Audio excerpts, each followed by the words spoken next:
new PB of how high I've managed to tuck my legs up into my chest. Right, so I want to talk about a much bastardized topic, the old-fashioned box jump. Box jumps are a great example of the kind of trickle-down effect from strength and conditioning leading into the realms of pure entertainment, hence like a CrossFit kind of workout.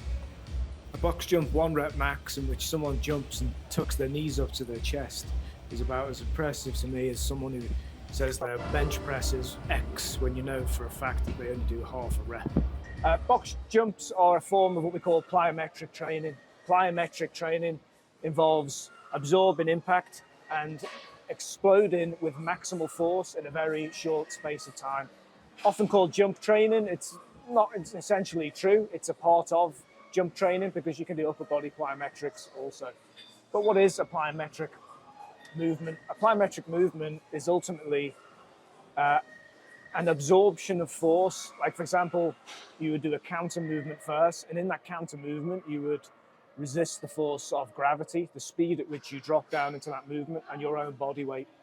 And then you would, as quick as possible, reverse that movement. This is called the stretch shortening sequence, and it's used by strength coaches to create explosive power. But it can be used by the average Joe. I use it for my own routines because, explosiveness is an important skill. Now, in the video I'm going to show you, you'll see me doing some box jumps. The aim and the sole aim of box jumps is not to see how high you can jump and basically how high a box you can jump. The objective is to raise your center of mass. And you can see in the video that there's a clear example. In the first video, you'll see me jump where all I'm trying to do is get my center of mass high, and I do it on a low box. And then on the next one, I do it on a slightly higher box, but I tuck my legs in. But if you look at the height of the hips or the center of mass, there's zero difference between the two. The difference between the two movements is one is a lot more dangerous and the other one isn't. And the first movement is a lot more applicable to sports because there aren't many things that you do. You would jump into a crouched position. So let's go over the 3 rules of what makes a good box jump. Rule number 1 is it's not about the height of the box, it's about the height of your center of mass. Height is relative. If I was 7 foot tall and I jump onto a 42-inch box jump, then it's not very impressive. If I'm 5'4" and I jump onto a 42-inch box jump, it's pretty impressive. So throw the height of the box out the window. It's about the height of your center of mass.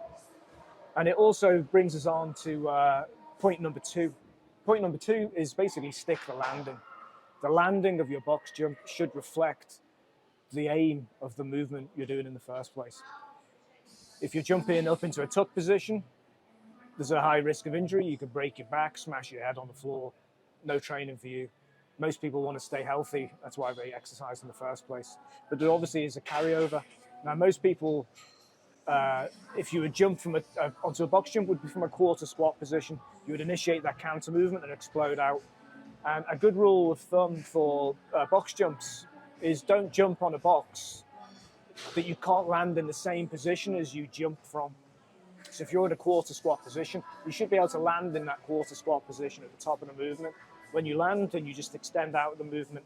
Maybe if you're a bit more advanced, you could do a jump where you land into a single leg position, because that obviously has different athletic connotations. And the third and final rule is basically, with your health and safety in mind, step off the box.